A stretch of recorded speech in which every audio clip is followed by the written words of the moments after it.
Yes, today in this video gonna to show you how to change Windows 10 PC resolution. So guys, if you want to resolution change in Windows 10 PC, so very easy. Firstly click on start, after click on settings, after click on system, and here option display resolution.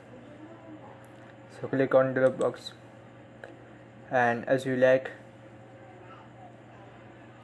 if you want to this size, so click on,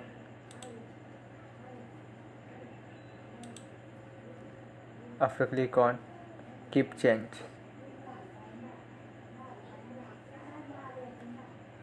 That is. So guys, this is very simple and easy method.